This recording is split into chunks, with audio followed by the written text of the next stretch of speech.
I knew something was wrong the moment my tires hit that dirt road. The air felt too heavy, too still, like the woods were holding their breath. And when the trees opened up, my cabin was gone, flattened, smoke drifting across the clearing like a ghost that didn't know where to settle. Then I spotted it, my 20-year service watch lying in the mud. I stepped toward it, and the bulldozer rolled forward and crushed it right in front of me. The guy on the dozer laughed, leaned out the window, and shouted, "Go ahead and sue us, old man." They thought I was powerless. They had no idea who I really was. I never planned on coming back to the mountains. Not after 2 decades in the fraud division of the Clark County Sheriff's Department. You spend that long chasing liars, thieves, and bureaucrats in shiny shoes, and eventually the world starts feeling small, tight, like a hallway closing in on you. So, when I walked out of the department for the last time, badge and gun turned in, I promised myself one thing: find a quiet place where no one could reach me. That place turned out to be an old A-frame cabin tucked deep into Redwood Creek, a patch of pines and cold air about a mile outside the border of the Redwood Crest HOA. I bought it from the Lancaster family, ranch folks who had held the property for generations. The deed was clean, old school, and beautifully simple. Private land, not HOA, not shared, not disputed, exactly the kind of place a tired man could breathe. The first morning I stepped onto that porch, the mountain air felt like a reset button. Cool, still, not a single voice telling me what to do. I remember thinking, maybe I'll actually write that damn book now, but peace doesn't last long around people who think a clipboard gives them power. The first problem showed up on my second visit. I was driving in with coffee when a white SUV with a Redwood Crest security decal swung across the road and blocked my way. The guy who stepped out wore mirrored sunglasses and a cheap polyester uniform.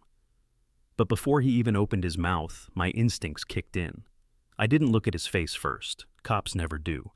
I checked his hands, empty, then his belt, radio, flashlight, maybe pepper spray, no firearm, threat level, low. He didn't greet me, didn't even pretend. Just barked, "Sir, may I see your resident permit?" I took a slow sip of my coffee. Resident permit for what? For Redwood Crest HOA. All residents and guests must present authorization. "I'm not in Redwood Crest," I said. "My property ends at parcel E971. Bought it from the Lancaster family." He frowned like I'd said something offensive. "Do you have paperwork on you?" I opened the glove box and handed him the deed. He studied it, flipping it over twice, hoping to find a mistake. But there wasn't one. The deed was ironclad. He knew it. His jaw tightened as he handed it back. "This will be noted," he muttered. "By who?" I asked. He didn't answer, just stared at my license plate long enough to memorize it, then walked back to his SUV. He drove away slowly, too slowly, watching me in the rearview mirror. I'd seen that look before. It was the look of someone who'd decided I was a problem to solve. The next morning, after picking up supplies, I returned to the cabin and found a crisp sheet of paper tucked under my windshield wiper. No header, no signature, just one bold line. Unauthorized structures are subject to community review. Community, right. Redwood Crest's community ended a full mile before my land ever began. But intimidation rarely cares about boundaries. I didn't panic. I knew the game. Bullies don't bluff once. They test, push, escalate. And Redwood Crest wasn't warning me. They were taking inventory. At the time, I didn't know just how far they were willing to go. But looking back now, the security guard's stare, that fake notice, the slow rumble of something bigger building under the surface, I should have known. They weren't preparing for a conversation. They were preparing for a takeover. A takeover that would begin with a bulldozer and end with handcuffs. I tucked that warning notice into my jacket and tried to focus on the repairs I'd planned for the day. But once a man's instincts start whispering, it's hard to ignore them. The next Saturday, I drove up before sunrise. Fog clung low across the road, sliding between the trees like something alive. The farther I drove, the heavier the air felt, like the mountain was waiting for something to happen. When I reached the clearing, I parked and made a slow walk around the property. The old steel boundary rods were still exactly where they'd been for decades. I checked each one twice, straight, unmoved, locked perfectly with the county maps. There was no confusion. Redwood Crest wasn't guessing. They were lying. I circled farther back toward the tree line and found something new, something out of place. A cigarette butt, Marlboro Red, strong, cheap, and heavy. The kind labor crews and hired muscle smoke, not the kind of stick a Redwood Crest resident would let touch their manicured fingers. I crouched down and studied the soil indentation next to it. Fresh, maybe a few hours old. Someone had stood here watching the cabin, watching me. Nothing I could call in, but enough to confirm that this wasn't random. Around mid-morning, I went back to fixing the window screens. The steady rhythm of the screwdriver helped settle my nerves, for a while at least. Then I heard it, the slow crunch of gravel. I stepped out onto the porch and leaned against the railing. A black pickup with dark tint crept up the road. It stopped about 20 yards away. Engine idling. The windows didn't roll down, door didn't open, just silence. Most folks would have called out or waved. I didn't. I just lifted my phone slowly, deliberately, like I was taking a picture of the license plate. Those few seconds stretched thin. The truck jolted, just slightly, then reversed fast, turned around, and sped off down the hill. Not neighborly behavior. Watching me, testing me, making sure I was alone, and now they were nervous. By early afternoon, the unease had settled deep enough that I decided to stop improvising and start preparing. I walked back to the truck, grabbed a small box from the glove compartment, and pulled out something I had used more times than I could count on surveillance jobs. A motion-triggered HD camera, barely the size of a golf ball, but the trick wasn't the camera itself. It was the shell casing I kept it in, a hollowed-out fake bird's nest with a clay sparrow perched on top. From 10 feet away, you couldn't tell it from the real thing. From 2 feet away, most people still wouldn't guess. I mounted it high in the rafters, tucked deep into the beam where shadows pooled. Unless someone brought a ladder and knew exactly what they were looking for, they'd never find it. That camera would later record the moment everything in my life cracked open. But for now, it was just insurance. Late afternoon sun warmed the porch as I packed up to leave. That's when I saw it. A second notice under my windshield wiper. New wording this time. Failure to comply may result in enforcement actions. Enforcement. I let that word roll through my head. In law enforcement, you learn patterns. And intimidation in writing always follows the same escalation. First, a suggestion. Then, a warning. Finally, a threat dressed as procedure. I scanned the tree line again. The woods were quiet, but not peacefully so. More like something had ducked behind cover just before I turned my head. I folded the notice and added it to the first. Evidence belongs together. On my way down the mountain, dusk settled over the pines. The cold air pouring in through the open truck window sharpened my thoughts. They were watching me, testing how far they could push before I pushed back. People like Redwood Crest always made the same mistake. They thought a man living alone in the woods was easy prey, but they didn't know my history, didn't know the years I spent hunting fraudsters who thought they were smarter than the law, didn't know the kind of patience a seasoned investigator could carry. This wasn't random harassment, it was reconnaissance. And bullies who run reconnaissance only do it for one reason. They're planning something bigger. I didn't sleep well the entire week. Not because of fear stopped working on me years ago, but because every instinct I had kept whispering the same thing. They're not done. When you've spent 2 decades dealing with fraudsters, bullies, and paper pushers who think they're emperor of a cul-de-sac, you learn to recognize the pattern. Quiet isn't the end of trouble. Quiet is the breath people take before they do something stupid. By Friday evening, I'd packed a small overnight bag and headed back up the mountain. I told myself it was to finish repairs, but that wasn't the truth. Truth was, I wanted to see what Redwood Crest did when they thought no one was watching. I reached the cabin just after sunset. The sky had turned that deep purplish blue you only get in the mountains, and the pines were black silhouettes against the last light. The air felt heavy, damp, like something was waiting. I unlocked the cabin, set my bag inside, then took a slow walk around the property with a flashlight. No new tire tracks, no fresh footprints, nothing obvious, but the silence wasn't peaceful. It felt held, like the woods were listening. I checked the fake bird's nest camera I'd installed the week before, perched high in the rafters of the porch, shadowed perfectly. The tiny LED blinked once, still working, still watching. I sat down on the porch with a cup of coffee, keeping the lights off. Light blinds you. Darkness helps you see.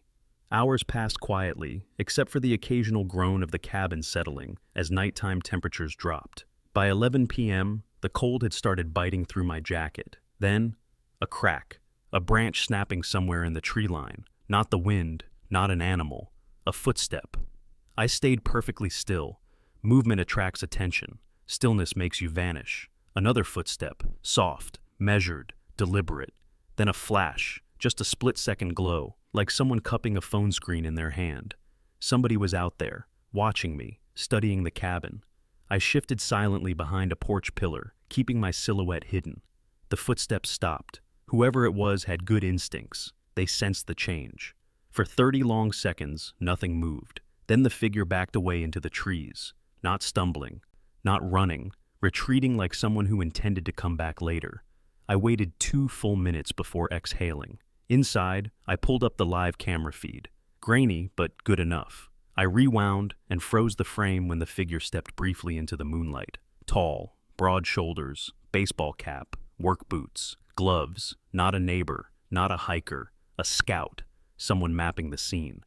I leaned back and let years of training process the pattern.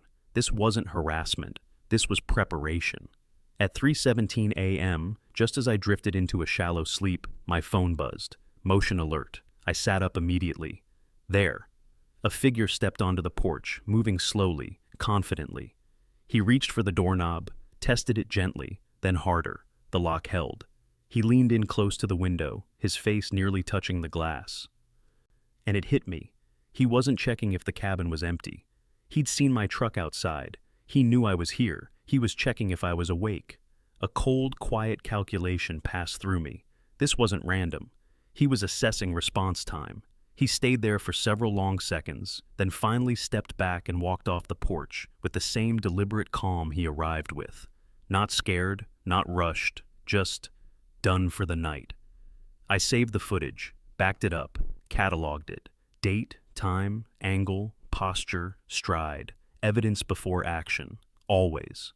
Dawn broke with a pale, tired light. I walked the property again. Nothing new, no movement, no more signs of intrusion. Everything looked calm, too calm. Around 9 a.m., I told myself a harmless little lie. They must have gotten spooked. They won't be back today. I needed more supplies anyway. Screws, brackets, a few boards. The hardware store was 30 minutes away. I climbed into the truck and drove off. Just another morning, just another errand. But while I was standing in line for a coffee refill, somewhere up that mountain, engines were already warming, gates were already opened, and heavy machinery was being waved through with forged documents. They hadn't retreated, they hadn't quit. They had simply waited. Waited for the one moment they knew I'd be gone. And by the time I turned back toward the mountain, my cabin was already gone. The road back up the mountain felt longer than usual that afternoon. Maybe it was the way the clouds had thickened while I was down in town. Or maybe it was that quiet sense in my chest, the kind you only earn after decades of arriving at crime scenes a few minutes too late. Around the last bend before the clearing, I felt it. Not heard it, felt it. A deep vibration through the steering wheel, like distant thunder buried under the earth. I eased off the gas. The vibration grew stronger. Then came the sound, a low, steady growl that every contractor, every farmer, every cop knows instantly. A bulldozer. My stomach didn't drop from fear, but from recognition. I rolled forward another few feet, and the trees opened. The sight hit me like a blunt instrument. My cabin, the place I'd been rebuilding board by board, morning by morning, was gone. Not damaged, not half collapsed. Gone, flattened, wiped off the face of the clearing. Dust drifted through the air in slow, ghostly curtains. Splintered beams stuck out of the ground like broken ribs. The roof was nothing but mashed plywood and twisted shingles. The foundation had been ripped open like something large had clawed its way out. And sitting dead center on the wreckage was a bright yellow bulldozer, engine rumbling, tracks smeared with wet earth. A work truck idled nearby. 3 men in reflective vests stood around pretending to read clipboards. I stepped out of my truck, one measured breath at a time, not angry, not panicked, just steady. The same kind of steady I used to be when walking into a house where something terrible had already happened. As my boots hit the ground, something metallic glinted in a patch of mud. I walked toward it. My 20-year service watch, thrown clear when the cabin came down, its strap torn, its face cracked, lying there like a relic from another life. I took a step toward it, and the bulldozer rolled forward, slow, intentional, right toward the watch. I froze, not from fear, but from the sheer pettiness of it. Crunch. 10 tons of steel crushed the watch into the mud. Metal snapped, glass powdered. The operator leaned out of the cab, laughing like it was a bar joke. "Go ahead and sue us, old man." My jaw tightened, but my voice stayed calm, calmer than it had any right to be. I lifted my phone and began recording. Who authorized this demolition? 2 of the workers shifted uncomfortably. The third, the foreman, judging by the clipboard, kept staring at the ground. "We were told." I stepped closer, slow and deliberate. "I didn't ask what you were told. I asked who signed the order." He swallowed. His fingers tightened around the manila folder he was clutching. I said nothing, just held out my hand. Open, steady, unblinking. Real authority doesn't shout. It doesn't posture. It just stands there, the way only a man can after a lifetime of staring liars in the eye. Something in him cracked. He exhaled, shoulders sinking, and finally placed the folder into my palm. Inside was a flimsy demolition notice with a cheap printed seal. Redwood Crest Property Compliance Division. The plat map was a mess. Boundaries digitally stretched, file format mismatched, drag marks from rushed editing. A forgery made by someone who thought no one would ever check. And at the bottom, President Veronica Hale. So, she wasn't hiding her hand. Arrogance rarely does. I photographed everything. The machinery, the workers, the fake forms, the altered map, the signature, the truck plates, every boot print and tire track. A crime scene tells the truth to anyone who knows how to listen. The foreman cleared his throat. "Look, we're just doing the job they paid for." Another man added, "HOA gave us access through the west gate, told us everything was cleared." That was the detail I needed. Only someone with HOA authority could open that gate. I lowered my phone. "All of you need to leave, right now. If you're still here in 60 seconds, I file trespass charges against your entire company." The foreman didn't argue. Nobody did. Within minutes, the bulldozer shut down. Within 10, their truck was tearing down the mountain as fast as it could without losing a bumper. And I stood alone, just me, a field of splintered wood, and a silence so deep it felt like the mountain was holding its breath. I walked the perimeter slowly, cataloging every angle, every impact point. Where the blade hit first, where the structure collapsed, where the foundation cracked under pressure. Then I crouched down and lifted what little remained of my watch. Bent metal, crushed cogs, mud in the gears. I wiped it clean with my thumb and slipped it into my pocket. Evidence. Nothing more, nothing less. I exhaled, staring at the ruin. They thought they'd break me by tearing this place down. But they didn't know me. They didn't know what I used to do for a living. They didn't know what waking up the old part of me would cost them. "This isn't over," I said softly. Not a threat, not a promise, a statement of fact. And the wind carried those words across the clearing like it agreed. I stayed in that clearing longer than I should have. Not mourning, just studying. When you've investigated enough crime scenes, you learn not to let emotion move your feet. Evidence first, pain later. The sun slid lower, throwing long shadows across what used to be my living room floorboards. I tightened my jacket and got to work. I started with the tire tracks. The bulldozer's imprint was clean. Deep grooves, left to right drift, consistent pressure, professional operator, experienced, which meant he knew exactly what he was doing. The truck tires were easier. Fresh mud packed in the tread, the kind you only get from the upper switchback trail, meaning they didn't come straight up the public access road. Someone had guided them through the HOA's private gate. I walked the perimeter, taking photos at every 15-degree angle like I used to train rookies. Wide shot, mid shot, close up. Footprints, displacement, angle of debris scatter. Crime scenes don't lie. People do. Near the eastern edge of the wreckage, I found something interesting. A strip of caution tape flapping in the wind. Redwood Crest HOA colors, cut sloppy with dull scissors. I pocketed it. Then something else caught my eye.